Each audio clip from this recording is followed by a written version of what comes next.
कर्मण्येवाधिकारस्ते मा फलेषु कदाचन मा कर्मफलहेतुर्भो मा ते सङ्गोऽस्त्वविपन्नः।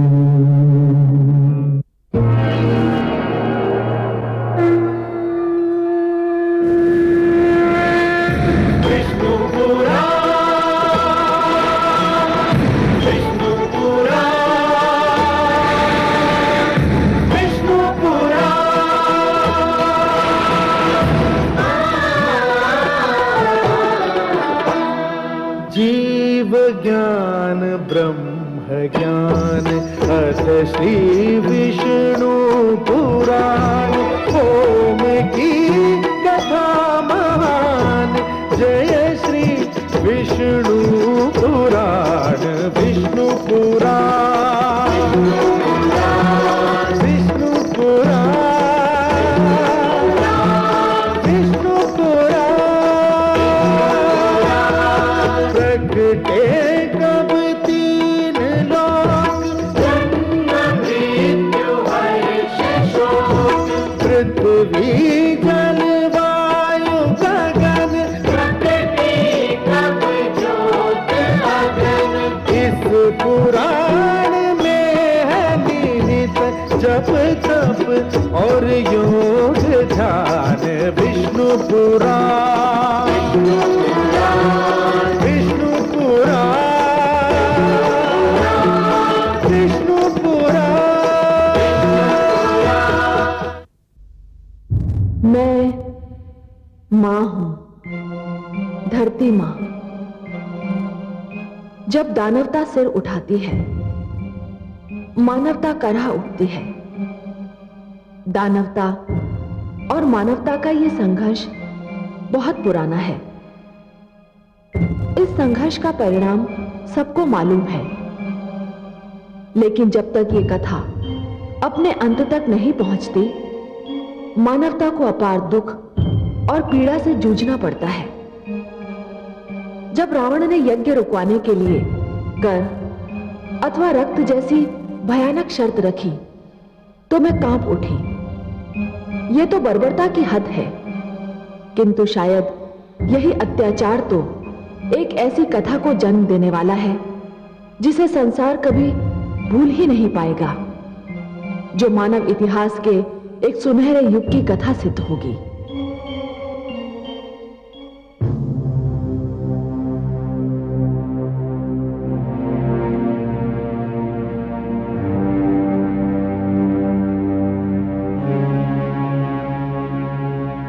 प्रणाम महारानी। महारानी, हमें विश्वास है कि आप हमारे लिए कोई शुभ समाचार लाई होंगी। ये कैसे संभव है कि महाराज ने हमारी महारानी की बात को टाल दिया हो? हे महारानी, बताइए महाराज ने क्या कहा? उन्हें हमारे ऊपर दया आई? बहनों, मुझे बहुत दुख है कि आपको सुनाने के लिए मेरे पास कोई भी सुखद समाचार नहीं है। मेरी झोली में आपको देने के लिए कुछ भी नहीं है। आप तो महारानी हैं, आप भी हमें न्याय नहीं दिला सकी। मुझे दुख है, मैं महारानी होकर भी आप ही की तरह विवश स्त्री हूं। आज मुझे ज्ञात हुआ कि स्त्री महारानी होकर भी केवल स्त्री होती है जिसकी याचना को ठुकराया जा सकता है। मुझे क्षमा कर देना, मैं आप लोगों के लिए कुछ नहीं कर सकी, कुछ भी नहीं।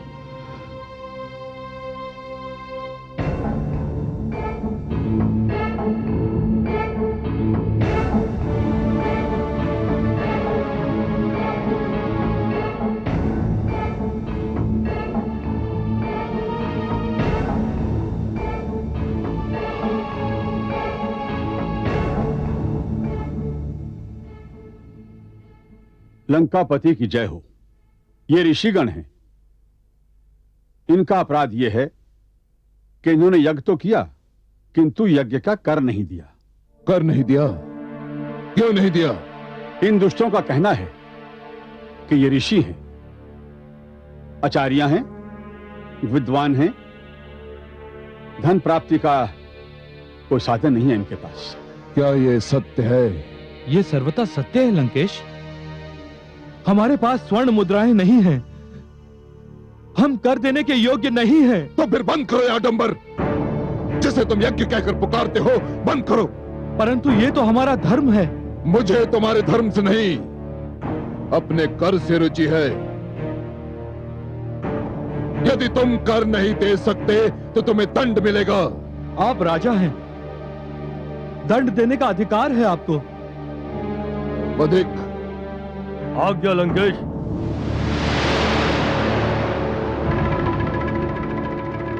इनके शरीर से 4-4 चषक रक्त निकाल लिया जाए। हमें क्षमा कीजिए महाराज, हमें किंतु ध्यान रहे,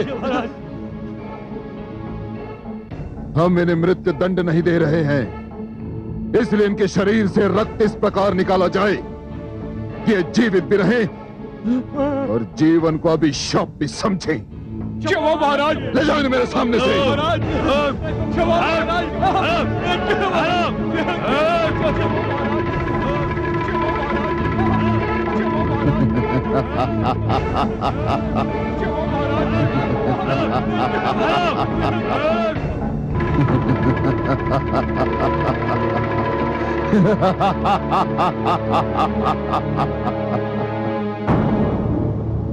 मैं इन यज्ञ करने वाले ऋषियों को एक दिन में नहीं मारूंगा, इतनी सरलता से नहीं मारूंगा।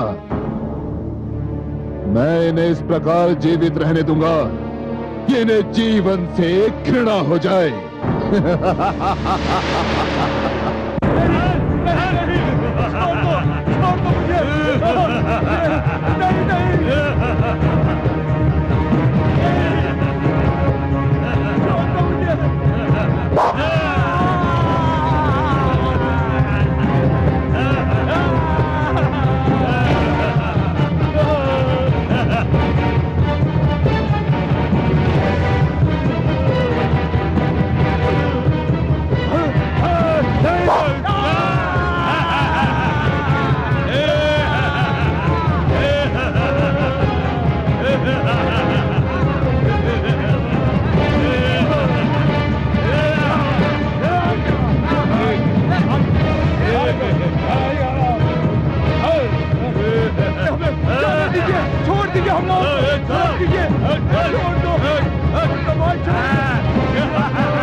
चलो इसको भी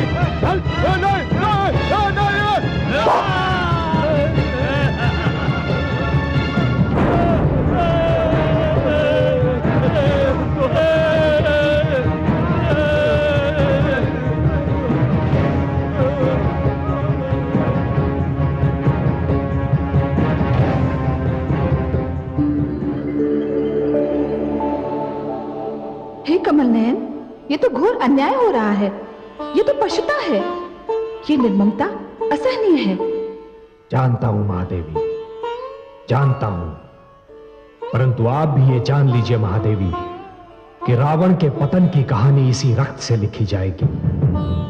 हे महादेवी, हर युग में ये होता रहा है और ऐसा ही होता रहेगा। अत्याचार रक्त की नदियां तो अवश्य बहाता है, किंतु अंत में उन्हीं नदियों में डूब जाता है। परंतु हे कमल नयन, अभी तो ऐसा लग रहा है मानो इन निर्दोषों का रक्त व्यर्थ जा रहा है। नहीं महादेवी, निर्दोषों, निर्बलों और दुखियों का रक्त कभी व्यर्थ नहीं जाता। महादेवी, जिस प्रकार अंधियारी रात्रि सूर्य की एक किरण का भी सामना नहीं कर पाती, उसी प्रकार अत्याचार क्रांति की पहली चिंगारी को भी सहन नहीं कर पाता। दुखियारी मंदोदरी कितनी भली नारी, कितने दुष्ट के चंगुल में फंस गई।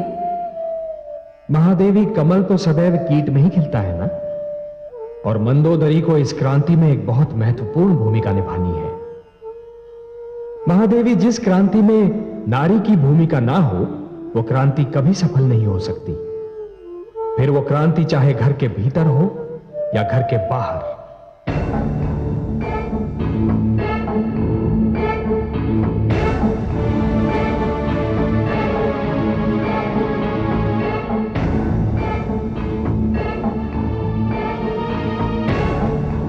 लंकापति की जय हो। महाराज, मैं उपस्थित हूं। मेरे योग्य कोई आदेश? मैं ये जानना चाहता हूं कि ऋषियों पर लगाए गए यज्ञ कर से हमारे कोष में कितना धन एकत्र हुआ। आप मौन क्यों हैं महामंत्री जी? उत्तर क्यों नहीं देते? उत्तर क्यों नहीं देते आप? क्योंकि मुझे पूर्ण विश्वास है कि मेरे उत्तर से आप तनिक भी प्रसन्न नहीं होंगे। क्यों? सत्य तो यह है महाराज कि यज्ञ कर से राजकोष में एक फूटी कौड़ी भी नहीं आई है। क्या? ये कैसे संभव है? इतने कड़े दंड के भय ने भी ऋषियों को भयभीत नहीं किया? ये कैसे संभव है महामंत्री जी? भयभीत हुए हैं महाराज, हुए हैं भयभीत, किंतु निर्धन होने के कारण जिनके शरीर में शक्ति और रक्त है, वे रक्त दे रहे हैं, और इस प्रक्रिया में बहुत से ऋषियों के प्राण भी जा चुके हैं। जिनके पास देने के लिए कुछ भी नहीं है, वो हमारे राज्य से भागकर दूसरे क्षेत्रों में शरण ले रहे हैं महाराज। हमारे राज्य से दुष्ट ऋषियों का भागना अशुभ समाचार नहीं है महामंत्री जी, किंतु ये अशुभ समाचार अवश्य है कि हमारे राजकोष में कोई वृद्धि नहीं हुई। यह अशुभ समाचार है। मैंने उनके शरीर से रक्त निकालने की योजना इसी लक्ष्य को सामने रखकर बनाई थी। या तो वे कर देंगे या फिर यज्ञ करना बंद कर देंगे। लगता है हमारे दोनों ही लक्ष्य पूरे नहीं हुए, किंतु अब उनके रक्त का हम क्या करेंगे? किस काम का उनका रक्त? लंकेश की जय हो। राजवधिक आपसे मिलना चाहता है महाराज। भेजो उसे। जो आज्ञा।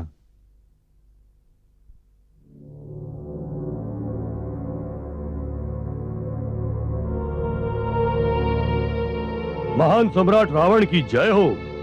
मेरे पास आने का कारण बताओ। महाराज, ऋषियों के शरीर से निकाला हुआ रक्त इतनी बड़ी मात्रा में एकत्र हो गया है कि समस्त वातावरण के दूषित हो जाने का भय है। राजवैद्य ने चेतावनी दी है कि रक्त राज्य सीमाओं से बाहर न निकाला गया तो सारे राज्य में महामारी फैल जाने का भय है महाराज।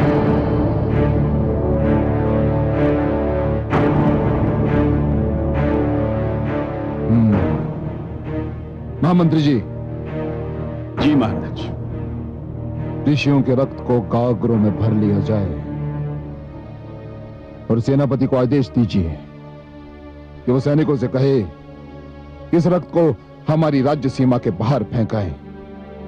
जो आज्ञा महाराज। ठहरिए, और सेनापति से यह भी कहिएगा कि सारा कार्य रात्रि के अंधेरे में होना चाहिए, क्योंकि मैं नहीं चाहता कि किसी को पता चले कि यह कार्य कब हुआ और किसने किया। सब कुछ आपके आदेशानुसार होगा महाराज।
तो रक्त है। ये रक्त कहां से आया? आकाश से। आकाश से? चलिए गुरुदेव विश्वामित्र को इसकी सूचना दे, जाने ये क्या रहस्य है। चलिए चलिए चलिए चलिए।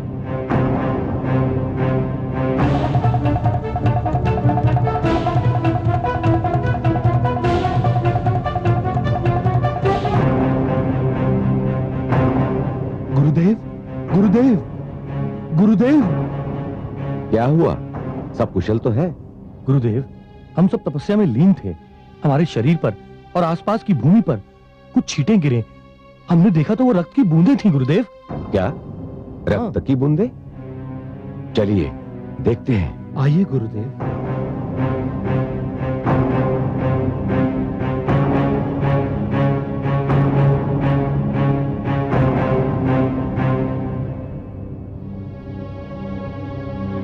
ये तो घोर आश्चर्य है।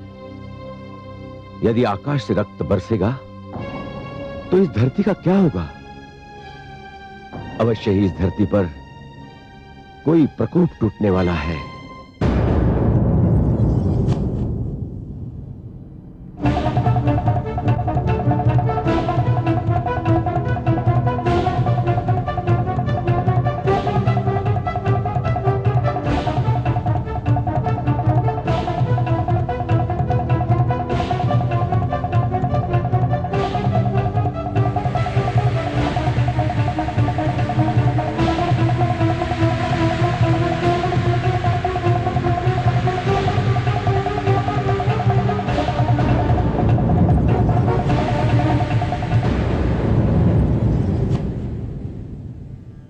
देखा कमल नयन, दुष्टों ने सारा रक्त राजा जनक के खेत में फेंक दिया। राजा जनक के राज्य में भयंकर अकाल पड़ने वाला है महादेवी। क्यों कमल नयन? महादेवी, मिथिला की उपजाऊ भूमि बंजर बन जाएगी, क्योंकि जिस भूमि पर निर्दोषों का रक्त छिड़का जाता है वो भूमि कुछ भी उपजाने योग्य नहीं रहती। किंतु हे कमल नयन, ये तो घोर अन्याय है। अपराध कोई करे, दंड कोई भुगते। निर्दोषों का ये लहू रावण के अपराधों का फल है, और दंड भोगेंगे तो क्या रे राजा जनक और उनके किसान, जिनकी भूमि बंजर हो जाएगी? महादेवी, विधाता के हर कार्य के पीछे कोई ना कोई उद्देश्य अवश्य होता है। यह तो असंभव है कि रावण को उसके अपराधों का दंड ना मिले और राजा जनक के राज्य में अकाल का पड़ना यह भी किसी नई कथा का आरंभ सिद्ध होगा। कैसी कथा? अभी मैं इससे अधिक कुछ नहीं कह सकता महादेवी। हाँ, इतना अवश्य जानता हूं कि इस नई कथा की नायिका भी आप ही होंगी। मैं? कैसे?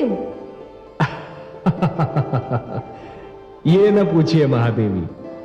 नहीं पूछूंगी। मैं जानती हूँ जिस कथा की नायिका मैं रहूंगी उसके नायक तो आप ही होंगे, और जिस कथा के नायक आप होंगे वो कथा मेरे लिए संसार की सुंदरतम कथा होगी। वास्तव में वो कथा बहुत सुंदर होगी महादेवी। उस कथा का एक छोर राजा जनक के राज्य में और दूसरा छोर राजा दशरथ के आंगन में होगा। परंतु हे कमल नयन, जिन दो राजाओं के नाम आपने लिए वो दोनों तो संतानहीन हैं। महादेवी, उन दोनों की संतानहीनता ही तो इस कथा का रहस्य होगा।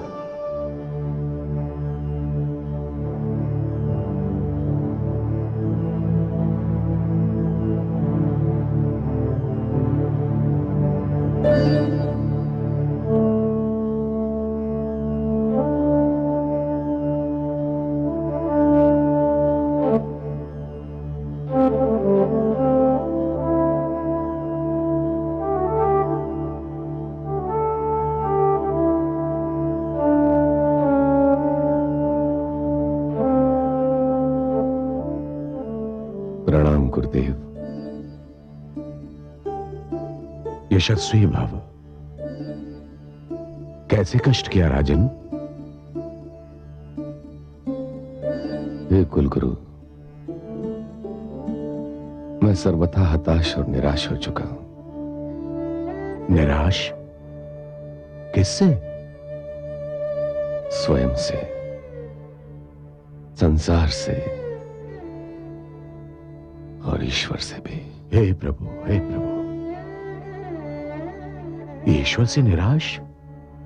यह तो पाप है राजन। उसके भेद कोई नहीं जानता।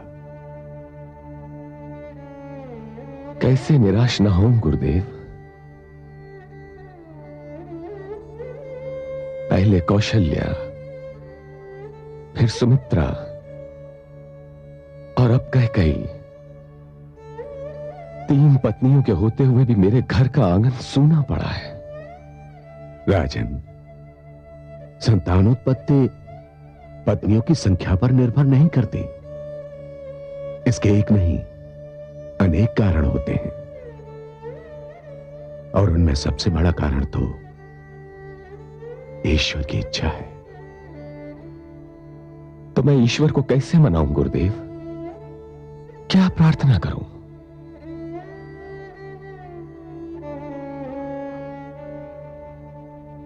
चिंता मत कीजिए राजन, हर कार्य का एक समय होता है, और अब वो समय आ गया है। मैं आपके घर में संतान की उत्पत्ति के लिए पुत्र कामेष्टि यज्ञ करूंगा, और उसके उपरांत यह असंभव है कि आपके यहां संतान का जन्म ना हो। तो गुरुदेव, यह यज्ञ मैं पहले भी कर सकता था, किंतु मुझे उचित समय की प्रतीक्षा थी। निश्चिंत होकर जाइए राजन, यज्ञ की तैयारी कीजिए। जो आज्ञा गुरुदेव। प्रणाम गुरुदेव। यशस्वी भाव।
क्या बात है? आप लोग इतने अधीर, इतने व्याकुल क्यों हैं? हे महाराज, हम लुट गए। हमारे हरे भरे खेत सूख गए हैं महाराज। महाराज, हमारी उपजाऊ धरती देखते ही देखते बंजर हो गई है महाराज। हे महाराज, सारे ताल तलैया कुएं झरने सूख गए हैं। दूर दूर तक पानी दिखाई नहीं देता महाराज। हमारे पशु पक्षी भूख प्यास से तड़प तड़प कर मर चुके हैं महाराज। हे महाराज, हमारे घर में अन्न का एक दाना भी नहीं है। हमारे बच्चे भूख से बिलक रहे हैं महाराज, भूख से बिलक रहे हैं। महामंत्री जी, आज्ञा महाराज। कोषाध्यक्ष को आदेश दिया जाए कि कोषागार का मुख खोल दिया जाए।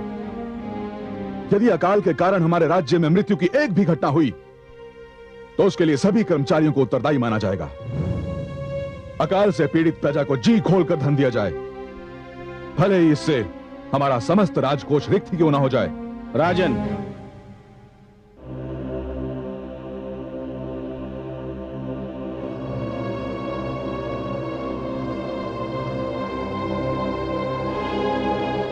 प्रणाम कुलगुरु। आयुष्मान भव। राजन, आपकी उदारता और प्रजापालन की भावना सराहनीय है, पर उससे कोई लाभ नहीं होगा। क्यों गुरुदेव? क्योंकि यह प्रकृति का प्रकोप नहीं है। इसका कारण कुछ और ही है। आपका राजकोष वास्तव में रिक्त हो जाएगा, पर धरती की कोख हरी नहीं होगी। इसके लिए तो आपको कुछ और ही करना होगा। क्या करना होगा गुरुदेव? मैं अपनी पीड़ित प्रजा को इस अकाल से बचाने के लिए कुछ भी करने के लिए तैयार हूं। कृपया मुझे शीघ्र बताएं गुरुदेव कि मैं क्या करूं। इस विपदा को टालने के लिए साधारण किसान की भांति स्वयं आपको हल जोतना होगा, धरती की जुताई, बुआई और गुड़ाई करनी होगी। मुझे स्वीकार है गुरुदेव,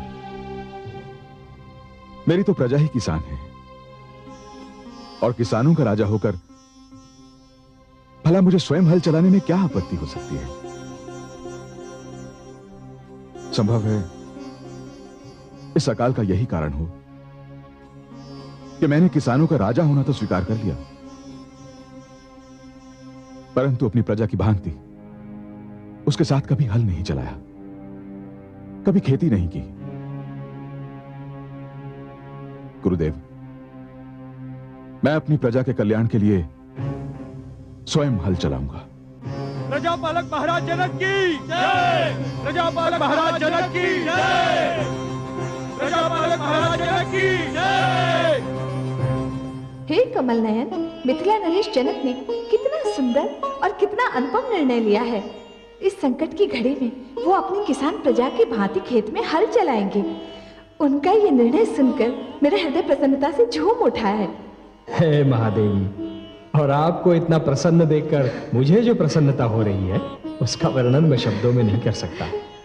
महादेवी, राजा वही है जो स्वयं को प्रजा के सुख दुख का भागीदार समझे। वो राजा ही क्या जो स्वयं को प्रजा से दूर रखकर अपने राजभवन के ऐश्वर्य का बंदी हो जाए, स्वयं अपने सुखी संसार में इतना मग्न हो जाए कि उसे ये पता ही न हो कि प्रजा पर क्या बीत रही है, प्रजा कैसे जी रही है। हे महादेवी, जो राजा संकट की घड़ियों में प्रजा के कंधे से कंधा मिलाकर खड़ा नहीं हो सकता, वो राजा कहलाने योग्य ही नहीं है। और मुझे इसलिए और भी प्रसन्नता हो रही है कि जनक ने किसान के महत्व को पहचाना। यदि ईश्वर जन्मदाता है तो किसान अन्नदाता है। वो धरती को अपने लहू से सींचकर मानव को जीवित रहने का साधन प्रदान करता है। सर्वथा सत्य है महादेवी, किसान धरती पर ईश्वर का सहायक होता है। परंतु इससे भी बड़ा एक सत्य और है महादेवी कि एक राजा तो केवल अपनी प्रजा का पालक होता है, परंतु एक किसान सारी मानवता का पालक होता है। इसलिए हे महादेवी, राजा जनक का हल थामना उनका गौरव कम नहीं करता, बल्कि उसमें और भी वृद्धि करता है। हे कमल नयन, मेरे मन में राजा जनक के प्रति अपार स्नेह और आदर भाव का सागर उमड़ने लगा है। न जाने इसका क्या कारण है। महादेवी, कारण के बिना किसी रहस्य का अस्तित्व संभव ही नहीं है। जिस प्रकार बादल के बिना बरखा नहीं हो सकती, अग्नि के बिना धुआं नहीं हो सकता, उसी प्रकार कारण के बिना कोई रहस्य जन्म ही नहीं ले सकता महादेवी। हाँ, इतना अवश्य है कि रहस्य वही अति सुंदर होता है जिसका कारण तुरंत समझ में ना आए। हे जगदीश, हे श्रीहरि, आप तो कारणों के कारण हैं, रहस्यों के रहस्य। मैं बहुत व्याकुल हो उठी हूँ। आप ही बताइए ना, इस रहस्य का क्या कारण है? आप कथा प्रारंभ होने से पहले ही उसका अंत जानना चाहती हैं महादेवी। महादेवी, व्याकुल न हो, कारण अतिशीघ्र आपके समझ में आ जाएगा। आप तो बस जनक की मिथिला नगरी पर अपनी दृष्टि जमाए रखिए और मुझे ये देखने दीजिए कि दशरथ की अयोध्या नगरी में क्या हो रहा है।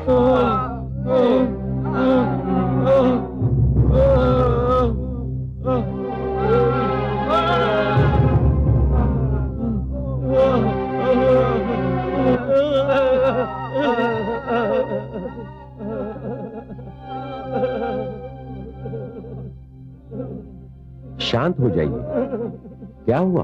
हे ऋषिवर, दुष्ट रावण ने हमारा जीवन अजीर्ण कर दिया था। बहुत से ऋषि यज्ञ करने के कारण मारे गए। हम किसी प्रकार अपने प्राण बचाकर यहाँ आए हैं। कुछ उपाय कीजिए ऋषिवर। धीरज धरिए ऋषिगण, यहाँ आपको कोई भय नहीं। और कितने ऋषि हैं जो अब भी लंका में हैं? उनकी संख्या का कोई अनुमान नहीं, वे अनेक हैं। न जाने दुष्ट रावण उनमें से कितनों के प्राण लेगा। कोई उपाय कीजिए ऋषिवर, कोई उपाय कीजिए। उपाय?